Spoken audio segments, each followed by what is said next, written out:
My husband brought home a child. I treated him like my own son, taught him poetry, etiquette, and literature. I raised him into a refined young man, accomplished both in academics and martial arts. Later, he rose to a position of immense power and locked me in a dark dungeon. He crushed my jaw with his bare hands. "My birth mother died because of you, Schwanger," he said. "A venomous woman like you has no right to call herself my mother." My husband stood nearby, hands clasped together in prayer. "Schwanger, may your soul finally rest in peace." After being tortured to death, I was reborn.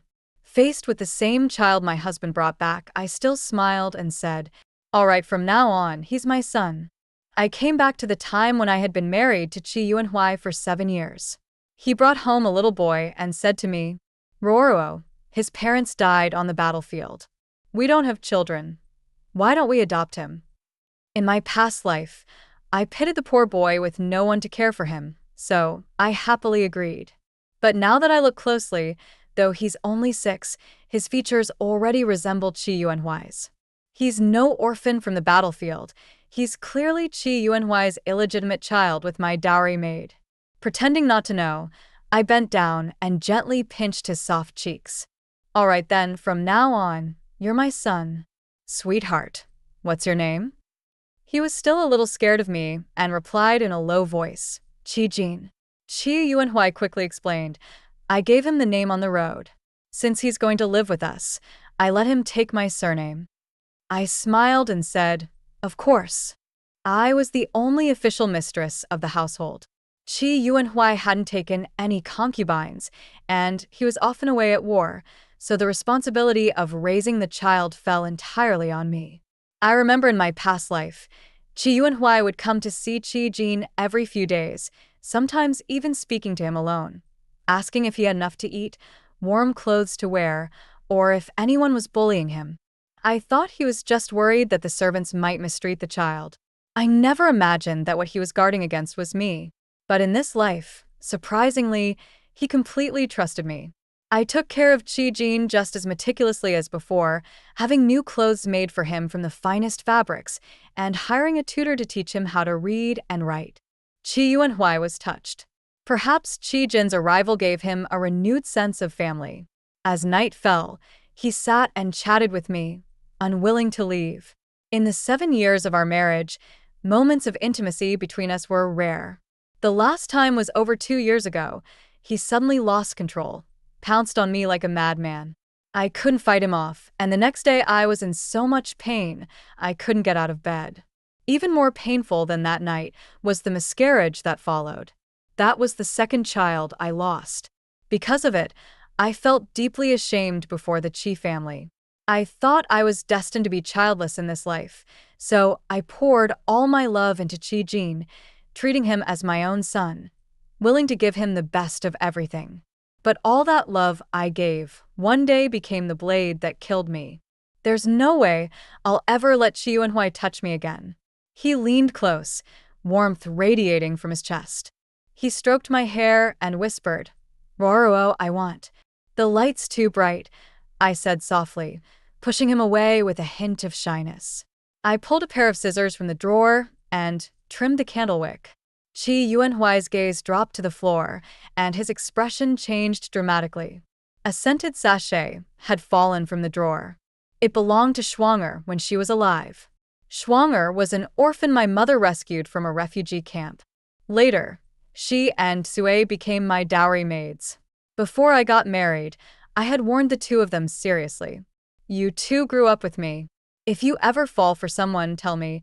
I've prepared generous dowries, so you can marry in style. But one rule must be kept.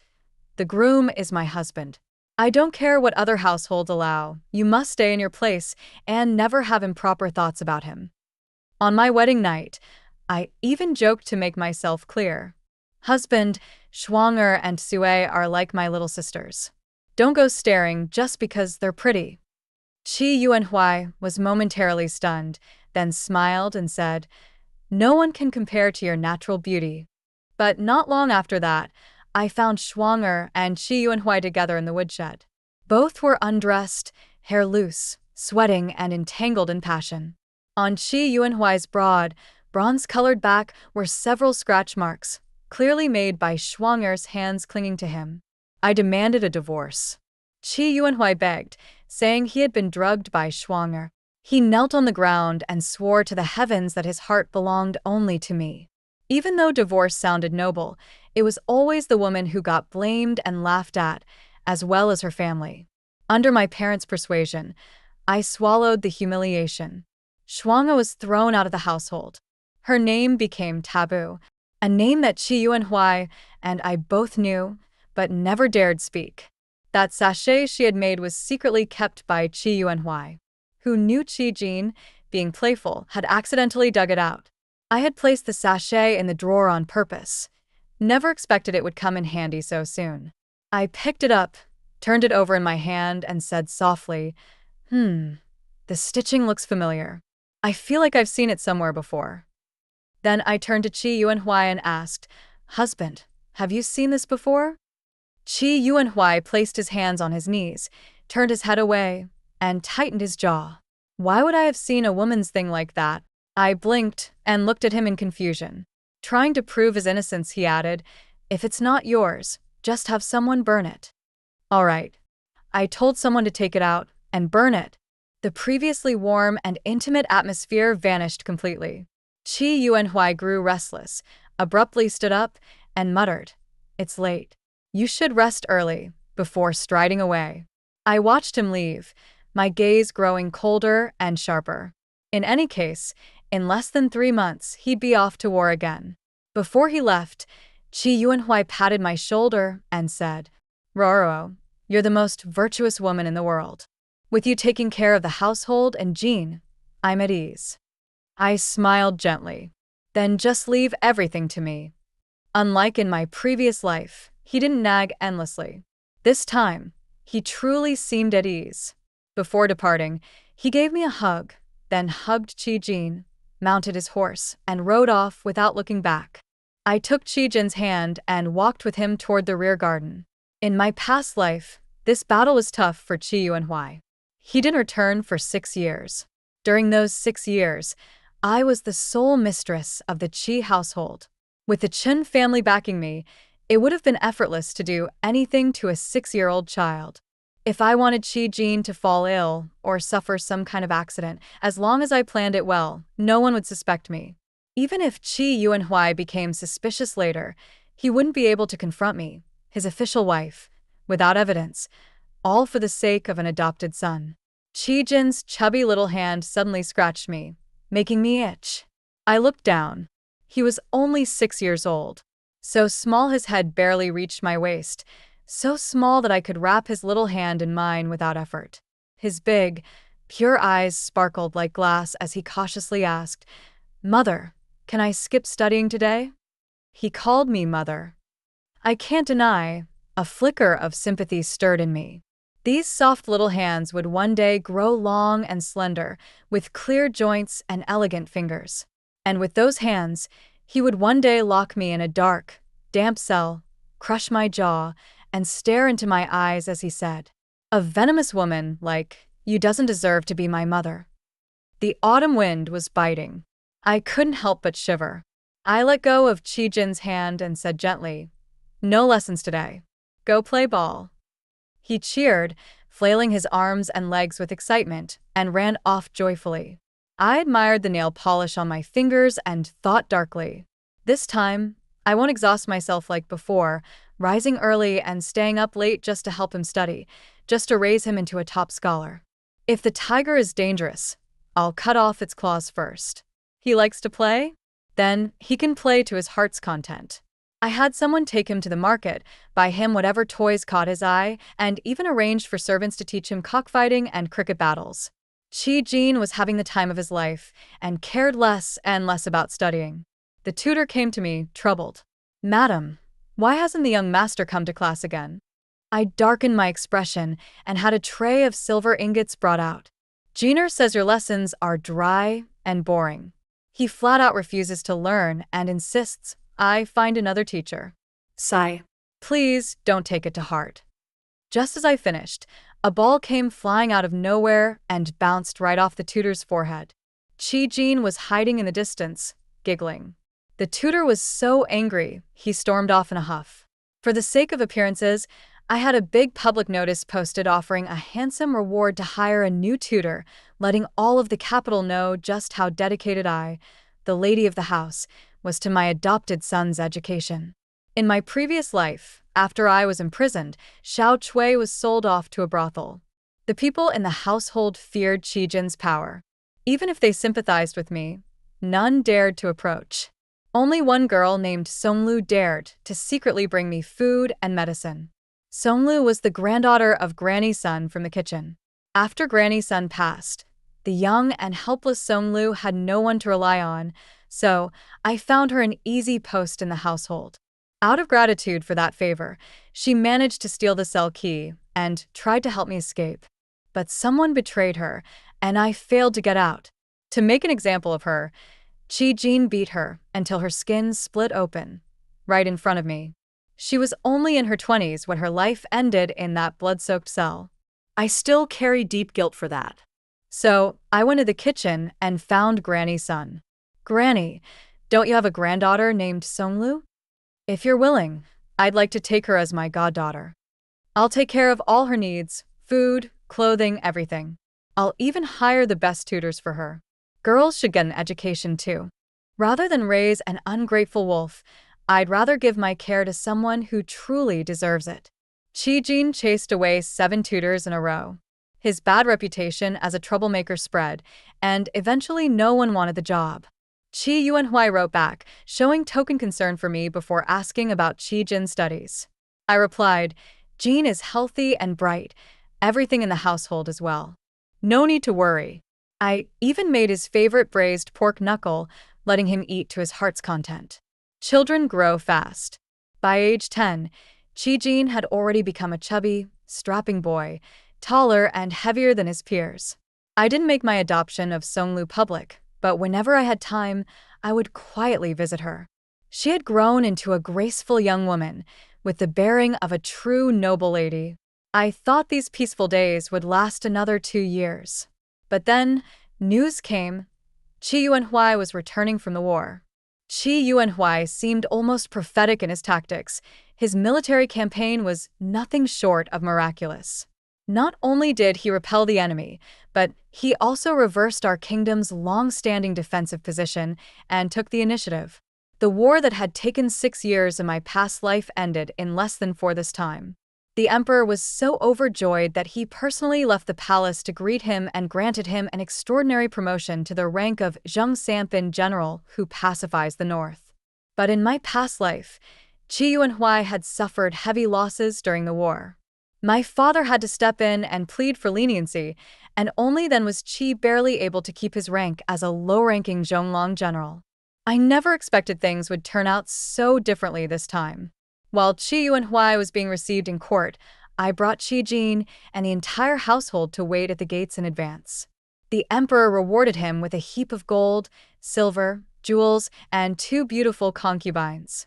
I arranged for them to be properly settled.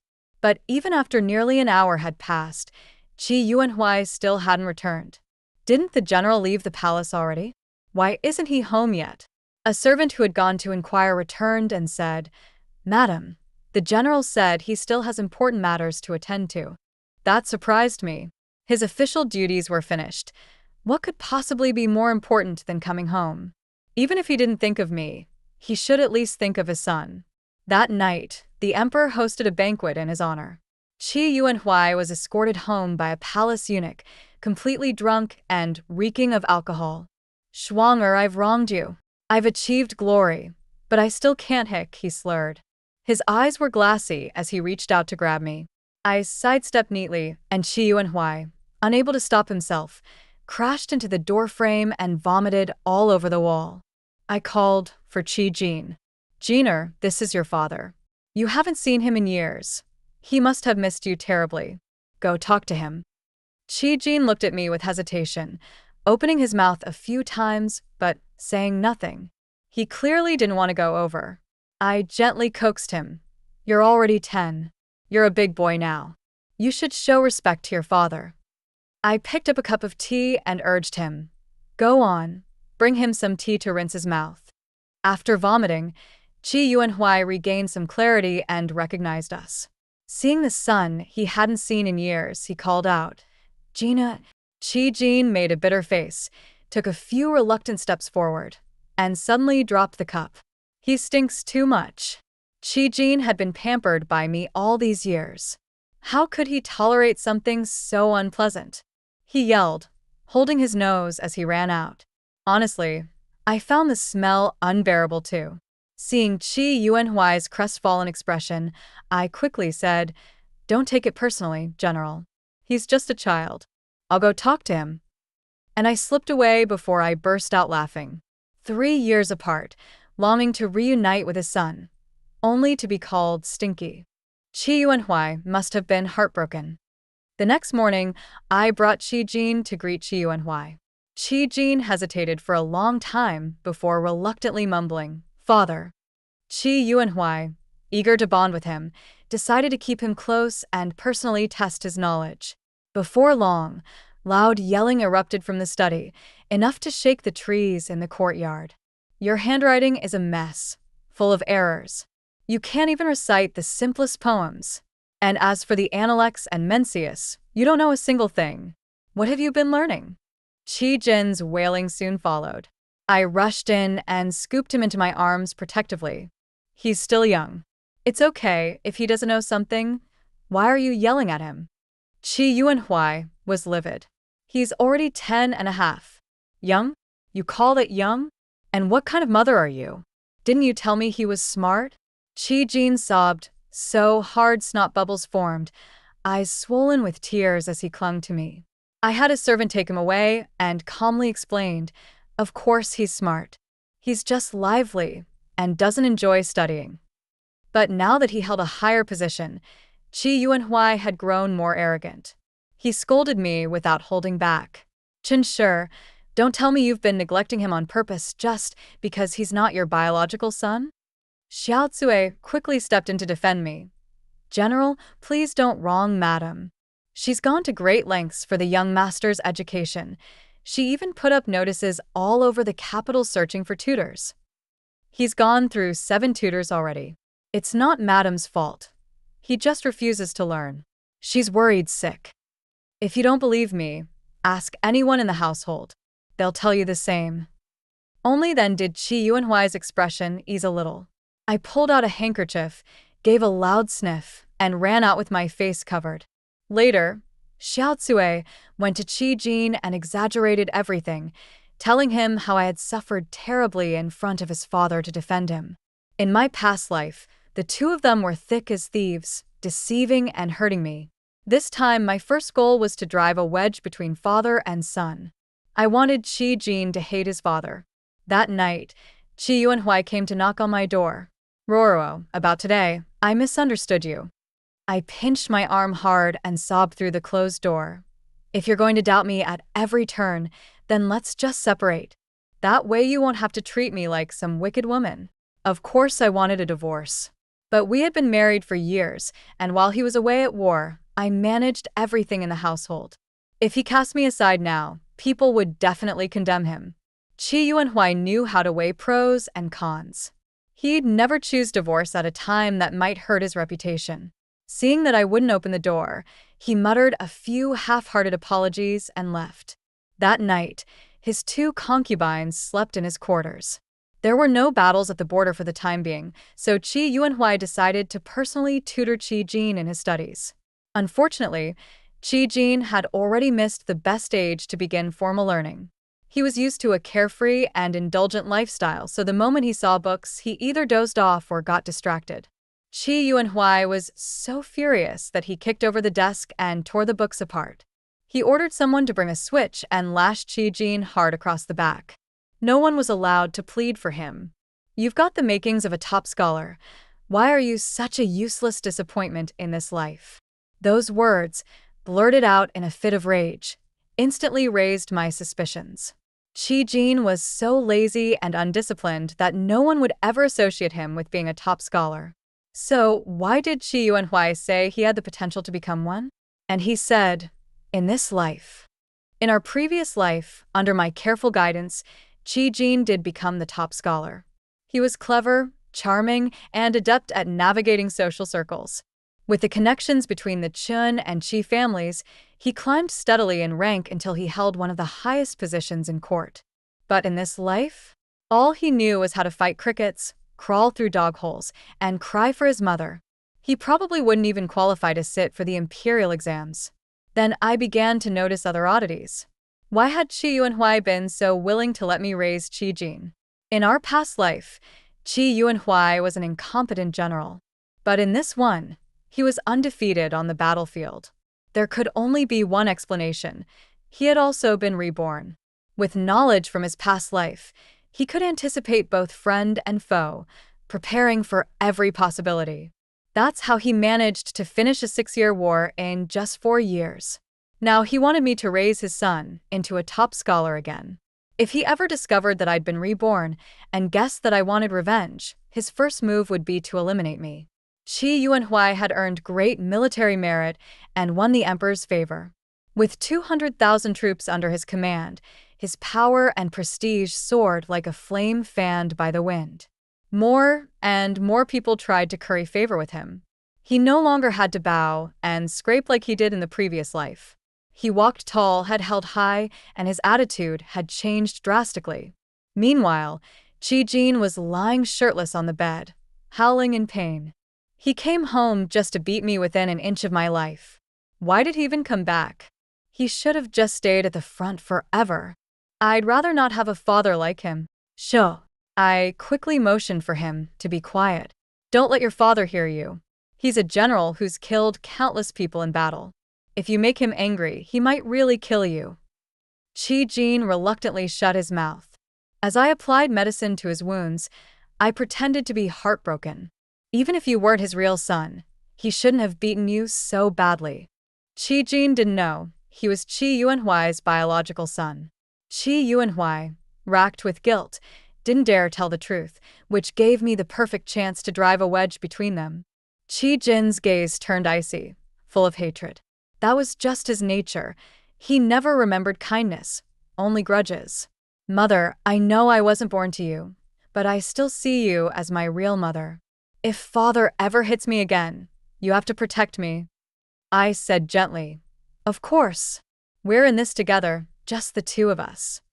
While Qi and I were having our moment of bonding, Qi Yuanhui was tangled up in his pleasures. The emperor had gifted him 2 concubines, one named Falling Flower, the other Drizzling Rain. They pampered Qi Yuanhui to perfection. The 2 women even made a bet to see who could get pregnant first. At first, Qi Yuanhui enjoyed having beauties in his arms, but he quickly grew bored. One day he questioned me. I've been sleeping in their rooms every night. Aren't you jealous? They were a gift from His Majesty. How could I dare be jealous? I replied. Besides, it's good to have more people taking care of you. As the main wife, I should be magnanimous. He frowned, displeased. Then, with a condescending air, he finally asked the question he'd been holding in for years. If that's the case, why did you drive Shuang away back then? In our past life, Qi Yuanhui would never have dared speak to me in that tone. But now, with power and status, he finally had the guts to question me like this. Still, he was as good at twisting the truth as ever. I wasn't the one who drove Shuang away. After he and Shuang had an affair in the woodshed, I gave him an ultimatum, choose one. He chose to send Shuang away and swore never to see her again. I'd always believed he had truly cut ties with her. It wasn't until I was locked in a dungeon that he told me the truth. After leaving, Shuang discovered she was pregnant. Qi Yuanhui bought her a private residence and secretly arranged for people to care for her. When the child turned 3, bandits broke into the house. Shuang was killed while trying to protect the child.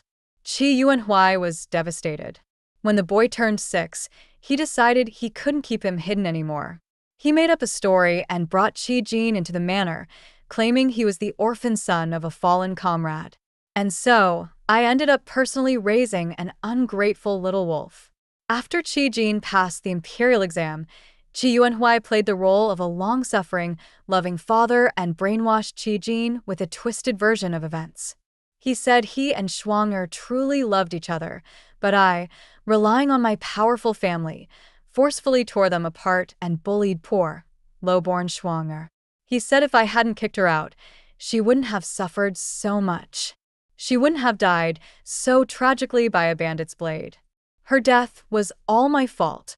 If not for me, the three of them would have lived happily ever after. Qi Jin wouldn't have wandered from home as a child, and he wouldn't have been forced to call his enemy mother. He claimed I raised Qi Jin only because I couldn't bear children of my own, that I forced him to study and enter politics so I could gain power through him. How laughable. The day Qi Jin rose to fame was the day he hated me the most. He stabbed me with a dagger, saying it was a sacrifice to honor his mother's spirit. And now, Qi Yuanhui dared to bring up Schwanger again. I forced myself to swallow the disgust and said, "Back then, I cared about you too much. I was afraid another woman would steal you from me. But after all these years, I've come to understand, when you truly love someone, you should think about what makes them happy. As your main wife, I shouldn't be so selfish and jealous." Qi Yuanhui patted my shoulder approvingly. "It's good that you've come to understand. I'll have someone bring Schwanger back to the manor tomorrow." What? My eyes widened in shock. Wasn't Schwanger dead? I almost blurted it out. Didn't she die when Qi Jin was 3 years old? Was Qi Yuanhui testing me? Afraid of revealing anything, I forced my shock into feigned jealousy. "What happened to your promises back then? Don't tell me you two have been secretly seeing each other all these years behind my back." I clutched my chest, appearing deeply hurt. "All these years, and you still can't forget her? I can keep your body, but not your heart. If you really can't let her go, then let her move in. Let's see if Schwanger is really still alive." With my consent, Qi Yuanhui's eyes lit up. He looked at me with rare kindness. "Rura, you've really grown so sensible. I'll sleep here tonight." He opened his arms as if granting me a great favor, expecting me to undress him. I told him I'd caught a cold and kicked him out. Disgusting man, I wouldn't touch him. When Xiao Shuang appeared before me, only then did I truly believe she was still alive.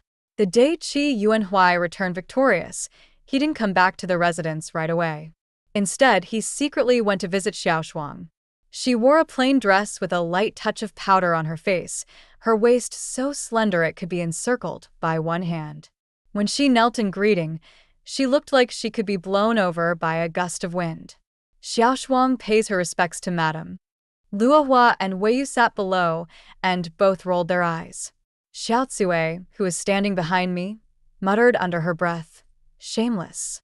Only I smiled gently and helped her up in person.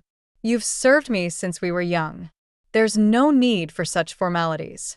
It was my fault back then. I was newly married and my temper got the better of me. I caught you and the general hiding in the woodshed, both of you stark naked, with his bright red underpants hanging off the firewood stack. I deliberately described the scene in vivid, scandalous detail, then abruptly stopped mid-sentence, leaving plenty to the imagination." Luohua and Weiyu stifled their giggles with their hands. "Oh, let's not bring it up again." I looked at Xiao Shuang with genuine sincerity. "After all these years, you don't still hold a grudge against me, do you?" Xiao Shuang's lips tightened. Xiao Shuang wouldn't dare resent Madame. "Good." I returned to the seat at the head of the hall and said solemnly, "You were rescued from the refugee camp by my mother. You used to be my maid, but from now on, you'll be an official concubine." Luohua and Weiyu were granted to the general by His Majesty. Even I must show them some respect. You'll need to get along with them. I subtly accused Xiao Shuang of ingratitude and deliberately elevated the other two concubines to give her a clear warning. At the time, I couldn't understand why Xiao Shuang's fate had deviated so drastically from the previous lifetime. But later it all suddenly made sense. The problem clearly lay with Qi Yuanhui. He had been reborn, but earlier than me. With the painful lessons from his past life, he would never let the woman he loved die at the hands of bandits again. So, he was able to prevent it in advance and saved Xiao Shuang in time. Now, he treated her like a treasure, keeping her in the picturesque Shuanghua courtyard and spending every night with her. Even in the middle of the night, one could hear certain intriguing sounds coming from within. Luohua and Weiyu despised Xiaoshuang and often gossiped together in front of me, their words biting and mocking. When we used to spend the night with the general, we'd still get up on time to greet Madam. Look at the time now. How come she hasn't shown up yet? Good. I can't stand that pitiful, weepy act she puts on every day. Who does she think she's fooling? Obviously, she's putting on a show for the general. She's the apple of his eye now. Just shed a couple of tears, and he'll dote on her for hours. She's gotten so full of herself. Always late for morning greetings, clearly. She has no respect for Madam. I turned slightly, resting my chin on my hand in thought. After managing the Qi household for years, I had informants everywhere. Ever since Xiaoshuang moved in, she would seize every chance to approach Qi Jin, bringing him food, finding excuses to talk to him, and sometimes even hiding just to watch him in silence, eyes filled with hesitation. I figured Qi Yuanhui must have warned him in private. It wasn't time yet to reunite mother and son. Aside from being with Xiaoshuang, Qi Yuanhui also kept himself busy with official duties. In his past life, he'd been a coward who couldn't even take revenge on me without relying on our son. This time, with a second chance, how could he not try to change his fate? The Crown Prince and Prince Yu were locked in fierce political rivalry. In the previous life, Prince Yu came out on top. To secure favor with the future emperor ahead of time, Qi Yuanhui firmly aligned himself with Prince Yu, making his allegiance clear, forming cliques, and even smuggling military supplies for him. I watched all of this silently and found it laughable. His Majesty was still in good health. There were 7 more years until his death. The power balance had yet to shift. Making a move too early might not work out well. One day, when Xiaoshuang went to visit, she happened to run into Qi Jin, who had just lost a cricket fight. Qi Jin blamed her for his loss and took it out on her. Who wants your stupid stuff? Filthy woman. You're nothing but a nuisance. Get out of my sight. Don't ever let me see you again. That night, Qi Yuanhui went to Shuanghua courtyard, and Xiaoshuang cried and threw a tantrum all night long. Didn't you say Madam would raise Jiner well? And this is what he's become? Lazy and unruly? How do you explain this to me? Say something. Go on, say it. We've been separated for so many years.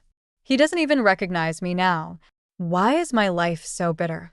I listened calmly and slipped 10 taels of silver into the hand of the servant who came to deliver the message. The next day, Qi Yuanhui sent me a lot of fine silks and satins. These are all materials from the palace, worth a fortune. If you tailor them into clothes, they'll look stunning. I glanced at them and said, the colors are dull. Send them to the Chen family. Give them to my mother. All right. Qi Yuanhui rarely lowered his voice so much, and now he spoke humbly. Your health has never been good. Qi Jin is grown now, and it's hard for you to raise him. Why not formally adopt him under Schwanger's name? Since when was my health bad? Oh, last time Qi Yuanhui wanted to stay the night, I used the excuse of catching a cold, so he said I was unwell. He persuaded me. You are the head lady of the house. No matter who raises the child, you are still his official mother in name. If you miss Jean, you can see him anytime. How about that? Honestly, I didn't care either way. But I still pretended to be reluctant and only agreed after Qi Yuanhui transferred half the estates to my personal name. Only then did I reluctantly let go. Qi Jin was used to messing around with a bunch of rich sons outside. When he heard the news, he exploded in anger. He stormed up to question me. Mother, why don't you want me anymore? I skillfully pulled out my handkerchief and began to cry, a trick I had learned from Schwanger. Luo Hua advised, Young master, how could Madam not want you? The general has given orders. Madam has no choice. Weiyu sighed. Yes, Madam has raised the young master with so much effort. She's more heartbroken than anyone. I thought Qi Jin would have some dependence on me this lifetime and wouldn't want to leave me, but what he said next chilled me to the bone. My brothers told me long ago, Only if my mother raises me am I the legitimate eldest son. If I'm adopted under a concubine, I'll become illegitimate. They will look down on me later." Luo Hua and Wei Yu exchanged glances and silently shook their heads. I dabbed my eyes with a handkerchief. "It doesn't matter. Your father doesn't like me anyway. Maybe he'll one day make concubine Shuang the official wife." "That's totally different." Qi Jin shouted loudly.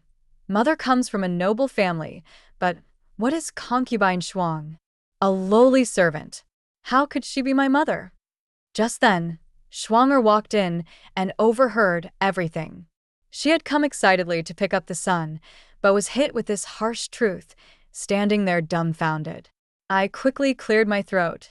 "Jeaner, how can you speak like that? Go apologize to concubine Shuang at once." Qi Jin sneered coldly, stepped in front of Schwanger, and spat right in her face. "Pah!" He shrugged, swaggered off arrogantly. Luo Hua and Wei Yu were stunned. I was stunned too. This lifetime, I really hadn't cared much about Qi Jin, never taught him to read or etiquette. An ignorant person who can't hide it will reveal their true, evil nature too early. Seeing Schwanger getting her comeuppance made me feel satisfied inside. But Qi Jin's vile behavior disgusted me. When Qi Yuanhui heard about this, he flew into a rage and ordered Qi Jin to be hung up and whipped hard. Qi Jin cried and screamed. Schwanger cried too, kneeling and begging Qi Yuanhui to stop the beating. I had to play along and pleaded for Qi Jin as well. The two sisters hid far away, secretly watching the commotion. But this whipping didn't educate him at all. It only made Qi Jin hate his father and Schwanger even more. Qi Yuanhui's face turned red with fury as he pointed at him fiercely. "You're past the age to be spoiled. Forget about schooling. From tomorrow, you'll train with me." Qi Jin was spoiled by me and never restrained himself in food or drink, so he was much fatter than boys his age and not good material for martial arts. He would sweat heavily after just a few moves. Forced to hold the horse stance for 3 hours, he nearly fell apart. Before dawn the next day, Qi Yuanhui dragged him out of bed by the ear again. I thought maybe it was because last lifetime I taught Qi Jin too well, so Qi Yuanhui expected too much and wanted him to succeed and bring glory to the family. But Qi Yuanhui was used to being strict and decisive in the military. He didn't know how to teach children, no method, no patience, just harsh punishment and eager for results. Under constant pressure, Qi Jin finally snapped. When Qi Yuanhui was off guard, Qi Jin suddenly grabbed a weapon and stabbed toward his father. Qi Yuanhui's back bled heavily. He looked at his son, who had wasted all his efforts, in disbelief. Qi Jin was held down, gasping and screaming hysterically. "I said I don't want to train. Why do you force me? If you want to kill me, just say it. I'm your adopted son, anyway. You don't like me? Then have someone kill me." Qi Yuanhui ground his teeth, furious enough to want to stab Qi Jin with the weapon. Shuang heard the noise and rushed over in panic, covering Qi Jin's mouth. "Stop it. Do you want to kill your father with anger? Qi Lang, Jeaner is still a child. Please don't be so hard on him." Qi Yuanhui was injured in body and spirit. What hurt him most was that Shuang didn't first care about his wounds, but worried about what he might do to Qi Jin. Qi Jin rejected Shuanger's concern, pushed her away, and attacked her with fists and feet. "It's all your fault. You evil woman. Go to hell." I was nearby at Shuang Garden and witnessed the whole thing. After the fight settled, I pretended to be worried and appeared. "Oh my, what happened here?" Qi Jin's stab wasn't deep, so Qi Yuanhui wasn't in mortal danger, just unable to move well. Wounds could fester in summer and needed care. The imperial doctor treated him, then checked Schwanger and prescribed some medicine for her injuries. I stopped the doctor, checked Jeaner too. Qi Yuanhui had used family discipline on Qi Jin, leaving his buttocks raw and bleeding, too painful to look at. The three of them were wounded, united in suffering. Qi Yuanhui dismissed everyone but me. "Come here." I approached. Qi Yuanhui suddenly grabbed my neck fiercely, eyes dark and hostile. "Chen Shi, you've been reborn too, haven't you? You raised Jeaner into this mess. I've long suspected you. This is all your plot, causing us father and son to turn against each other. Are you proud? I couldn't admit it. Before delivering a fatal blow to the enemy, I must not let him be on guard. He was guessing baselessly without any proof. I bet he wouldn't dare kill me. Qi Yuanhuai's grip was so strong, it felt like he was trying to strangle me to death. I couldn't even get a full sentence out. My feet gradually left the ground. I was suffocating. Just then, a young girl's voice came from outside. Please let me in. Madam personally made this medicine for the general. She said it has to be taken while it's hot for it to work. When he heard that, Qi Yuanhuai froze for a moment, then finally let go. I collapsed to the floor, coughing violently for a long time before I could even muster the strength to yell. Qi Yuanhuai, what the hell are you talking about? Are you out of your mind? I came here out of kindness, and this is how you act. Seeing my furious reaction, Qi Yuanhuai mumbled to himself, could everything have changed just because I was the variable? After convincing himself of something, he let out a long sigh and his expression softened. Roro, I'm sorry. I lost control for a moment. Please don't be mad at me. Holding back my tears, I shoved him away. But his movement earlier had tugged at the wound on his back, and now his clothes were slowly being stained with blood. He called the girl outside to come in. Head bowed, she handed over the medicinal soup. Qi Yuanhuai asked, You said Madam personally made this for me? Yes, this medicine needs to be simmered for 2 hours. Madam got up before dawn and told me specifically that if it cooled, the effects would be weakened. She answered timidly, then quickly left without ever raising her head. Qi Yuanhuai's expression softened. Roro, I misunderstood you. After what he did to me, how could I just let it go? Furious, I stormed back to the rear courtyard, packed a few things, and took Xiaotsue with me back to my family home. I'd been wanting to go home for a while now. The things I had gone to great lengths to hide could finally come in handy. Besides, Qi Yuanhuai had already grown suspicious of me. Keeping them in the Qi residence was a risk. With Prince Yu's support, Qi Yuanhuai was thriving in court. His confidence had grown. If he really wanted to kill me just now, it wouldn't have been impossible. He'd only need to fabricate some evidence and come up with a story. The Ministry of Justice had people loyal to Prince Yu. He could easily help Qi Yuanhuai cover it up. Even if my parents had doubts, they were powerless against someone like him. Thank goodness for Songlu's timely intervention. I never personally made that medicinal soup for Qi Yuanhuai. And I definitely didn't get up before dawn to make it for him. Songlu wasn't just loyal and affectionate, she was clever and quick on her feet. Otherwise, she wouldn't have managed to steal that key in our past life and almost succeeded. I told her to avoid Qi Yuanhuai and not to reveal she was my adopted daughter. She'd followed both instructions perfectly. After returning home, I told my parents about Qi Yuanhuai's recent behavior. At first, my father was furious. Then he grew deeply worried. One quiet night, I disguised myself and was personally escorted by father into the imperial palace to meet the emperor. Qi Yuanhuai sent someone to ask me to return. My parents scolded him for being insincere. I acted aloof for several days, and only when he came in person did I reluctantly go back with him. Because of the situation with Qi Jin, Qi Yuanhuai and Xiao Shuang had been quarreling more and more. Ironically, it was Luo Hua and Wei Yu who stayed by Qi Yuanhuai's side, tending to his medicine and caring for him without complaint, which moved him deeply. While I was away, Qi Yuanhuai alternated nights between their rooms. That night, he came to mine again. Roro, you seem distant lately. You used to call me husband.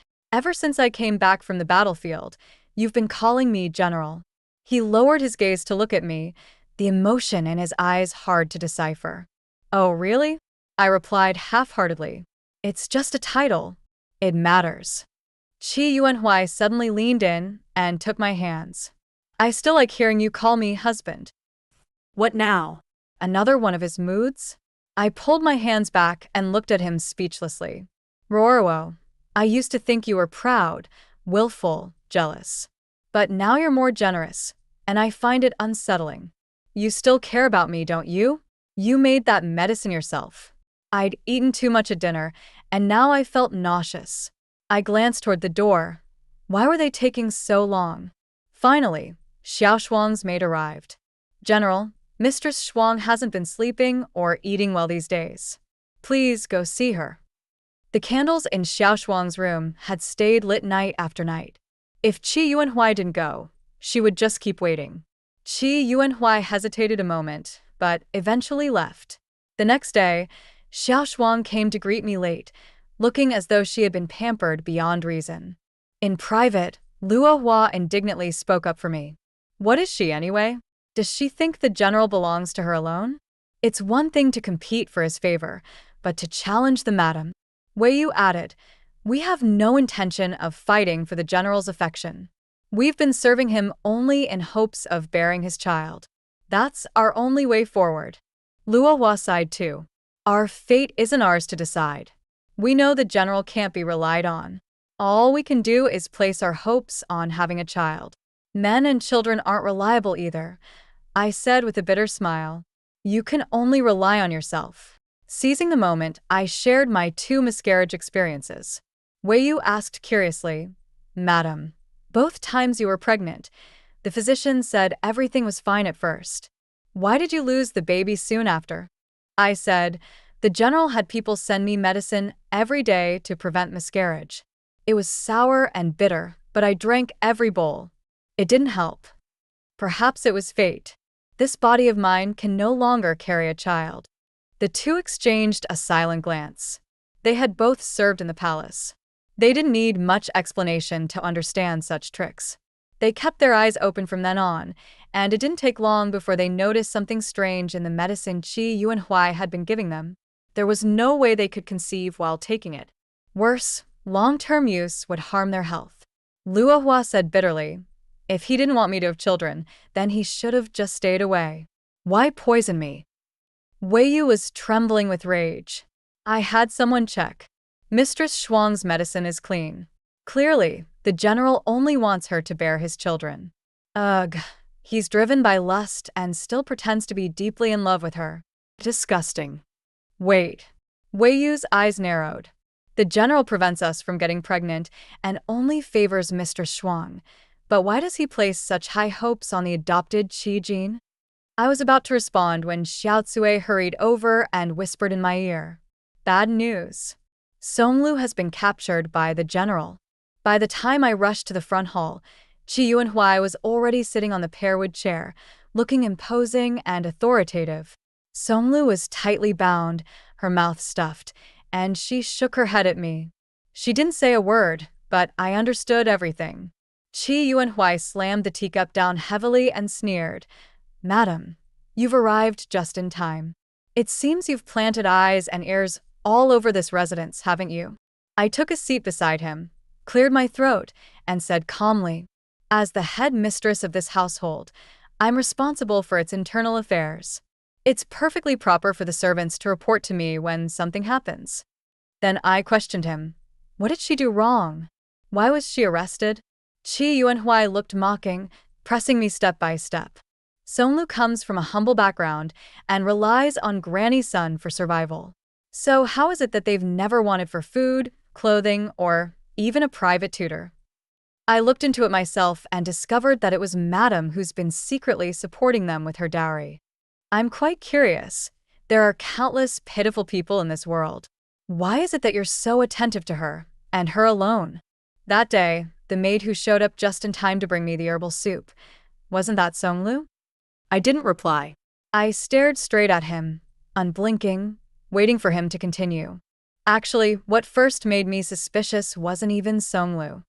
Qi Yuanhuai clasped his hands behind his back. I wanted to find a capable man to assist me and thought of Aegean. But I later found out that 3 years ago, you drove him out with some random excuse. He leaned down to glare at me and demanded, Why, madam? What did he do to offend you? Yes, he did offend me. In my previous life, Aegean betrayed me, which led to my failed escape. Meeting Qi Yuanhuai's gaze, I showed no fear and calmly parted my lips. A man who would sell out his master for personal gain, letting him live this life, was already mercy. Ha ha ha. Qi Yuanhui straightened up and let out a loud, satisfied laugh. So you finally admit it, madam. You've been reborn too. His laughter turned manic, his eyes growing more sinister. You've been playing along in this act for so long. You must have planned a grand scheme, haven't you? I leisurely adjusted my sleeves and said flatly, not really. You've seen through everything. I'm very disappointed. Qi Yuanhui waved a hand, signaling someone to take Songlu away. But clearly, he was even more nervous than I was. That wall in the study, it was modified.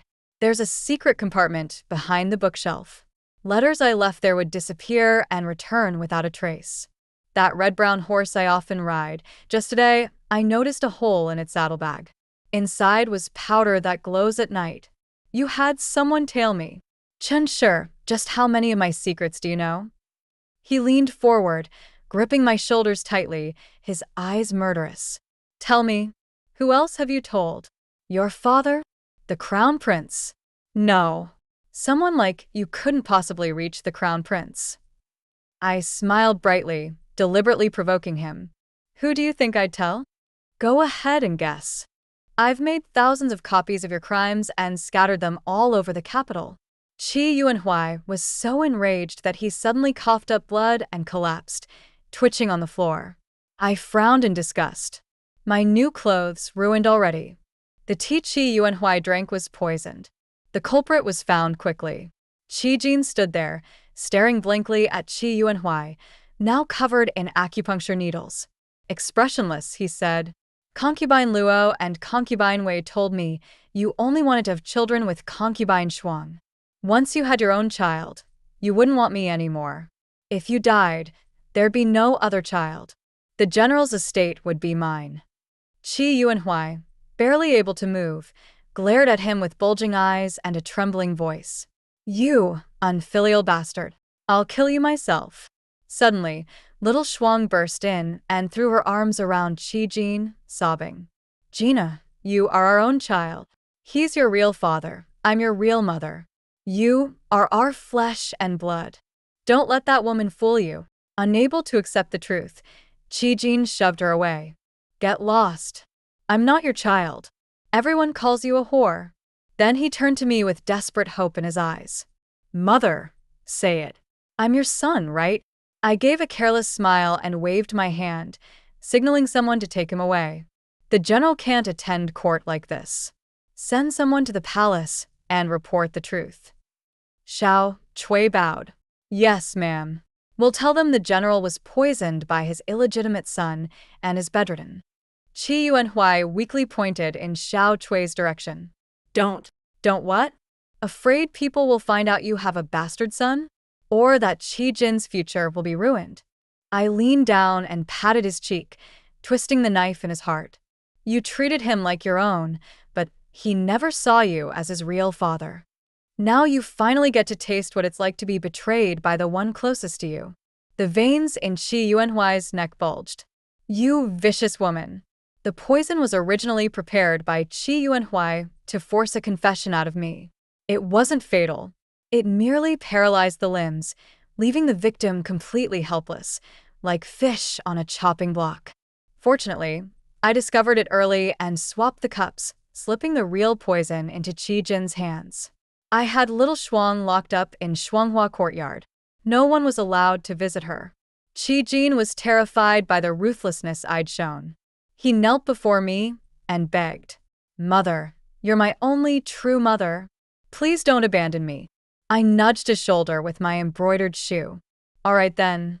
As long as you carve a piece of flesh from your father every day, I won't kill you.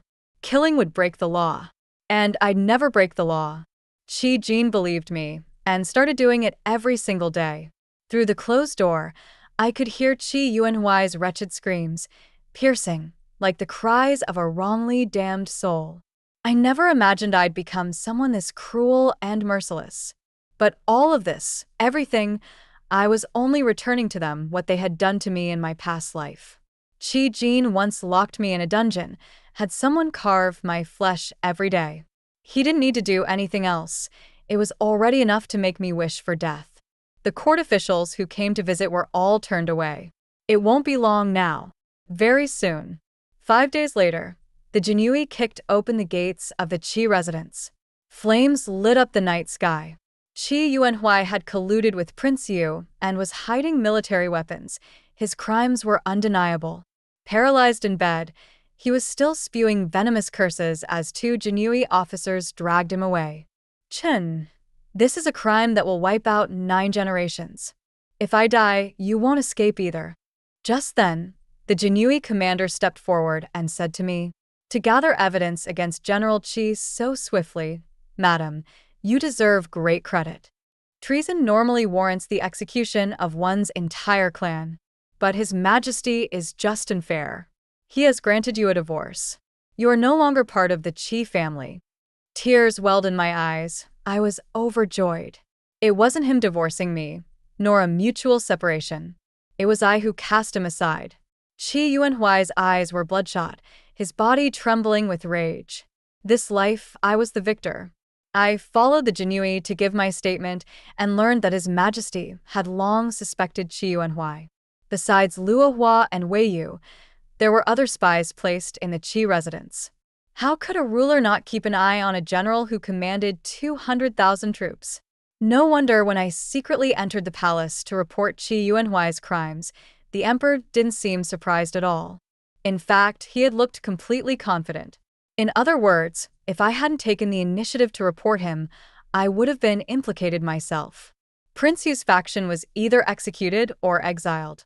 The prince was stripped of his title and status. He would never inherit the throne. Too many officials were involved in the power struggle. His Majesty wished to avoid further bloodshed, so aside from the families of the main criminals, anyone who hadn't participated directly was released. Luo Hua and Wei Yu were imperial spies to begin with. Since they could no longer remain in the palace as maids, they too were sent back. Qi Jin should have been implicated as well. But Qi Yuanhui had indeed rendered great service to the state, and the emperor judged merit and wrongdoing fairly. Before his execution, he was granted a final wish. His wish, to have me killed. The emperor refused and scolded him harshly. Qi Yuanhui changed his wish, to spare Qi Jin's life. The emperor, moved by the fact that Qi Jin was still young, agreed. Only Xiaoshuang, as a close relative of a criminal, remained in prison with Qi Yuanhui as a doomed pair of lovers. When I exited the palace, Chief Eunuch Gao personally came to see me off. Miss Chen, you are wise and brave, sacrificing kinship for justice. His Majesty has decided to reward you with the Qi family's residence. I immediately knelt and thanked him. Eunuch Gao flicked his horsetail whisk and added quietly, His Majesty knows it was young Master Qi who poisoned Qi Yuanhui. He may be young, but his heart is dark. Miss Chen, we hope you'll keep him under strict watch. I nodded solemnly. When I returned to the Qi residence, everything had changed. At last, in front of everyone, I officially recognized Songlu as my adopted daughter. From now on, you'll be my precious young lady. Happy.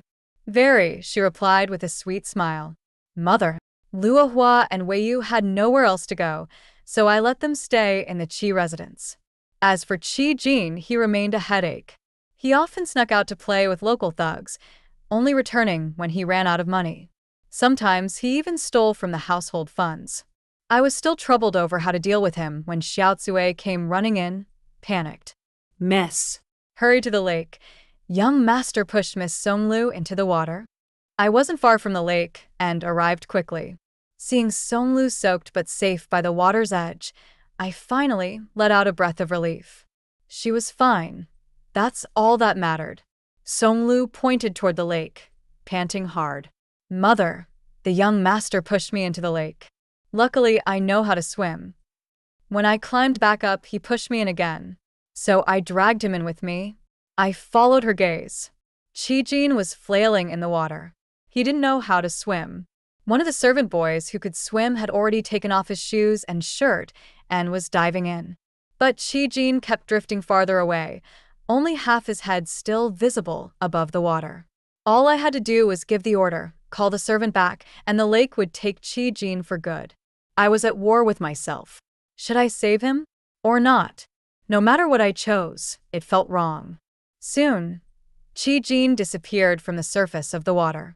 I didn't know how long had passed before he was finally dragged to shore, completely unconscious. Everyone crowded around, pressing on his chest, slapping his face. But he wasn't responding. His face was ghostly pale, lifeless. I stood there, numb, watching it all happen, until someone came up to me and said, "My lady, our condolences. The young master has passed." I didn't even know how I felt. I took a long breath, crouched down with my arms around my knees. "You may all leave. I just need a moment alone." 2 lifetimes of grudges, like waking from a long dream. The ones who betrayed me, who hurt me, they were finally all dead. But Chi-Jin in this life, my feelings were too complicated. I had placed all the hatred from my past life on his shoulders. Was that fair? Was it right? Good people always have this weakness. We're too easily bound by guilt. I punched myself in the chest. Well, he's dead now, let it go. He hurt my Songlu first. He deserved what he got. I stood up, ready to call someone to deal with the body. But then a cold, eerie voice came from behind me. "Mother, where are you going?" My heart skipped a beat. I spun around in shock. Chi-Jin stood before me, perfectly fine. A sinister smile tugged at his lips. That voice, that expression, I would never forget it for as long as I lived. I staggered back in fright, but he caught me. He called out again, "Mother. Long time no see." It was Chi-Jin from my previous life. This life's Chi-Jin had died. The Chi-Jin from the last life had returned, reborn in this 12-year-old body. Even though he looked like a child, his aura was completely different. Every step he took toward me carried an oppressive intensity. No matter how powerful I had become in this life, the moment that dungeon flashed through my mind, the real culprit stood before me. And my spine went cold. My skin prickled with fear. He slipped behind me while I was distracted, grabbed my arms, and looped one arm around my neck, tightening his grip. "You didn't let me study.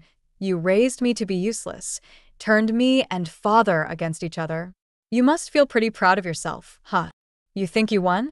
You think your victory was glorious? If I hadn't been reborn, you'd never have stood a chance against me. You vicious woman." His arm kept tightening, and I was running out of air. Just as I thought I'd black out, he suddenly let go. I turned around. Songlu was standing behind him, her golden hairpin buried deep in his shoulder.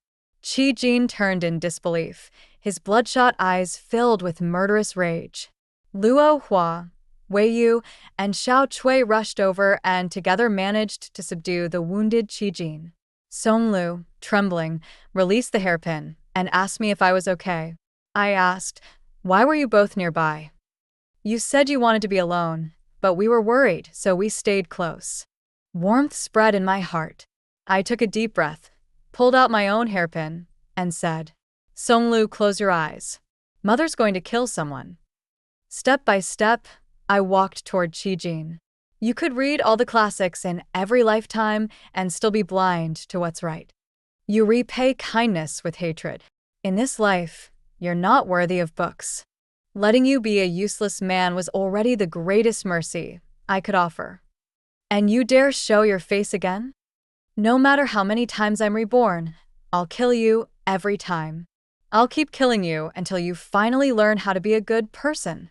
With each sentence, I stabbed him with my hairpin, avoiding fatal points, but each stab precise and deliberate. In the end, he died from the pain. Luo Hua and Wei Yu, watching me in near madness, finally pleaded, "Please, sister, stop. He's already dead." "All right." Panting, exhausted, I let the bloodied pin fall from my hand and collapsed to the ground. Luo Hua went to file the report at the magistrate's office. The official cause of death: drowning. I had the estate completely renovated, scrubbing away all traces of the past. The name plaque that read Chi Residence was removed. On an auspicious day, with red lanterns and drums, we proudly hung a new sign: Chun Residence. The Chun Residence had me, my precious daughter Songlu, and my dear sisters, Luo Hua, Wei Yu, and Xiao Chui. We opened a cloth shop in the east of the city and a restaurant in the west. Xiao Chui was obsessed with being a boss and ran the businesses brilliantly. When we had free time, we drank under the moon, played the zither, and danced, wandered in the snow to seek winter blossoms. In this house of women, even the air smelled sweet. The end.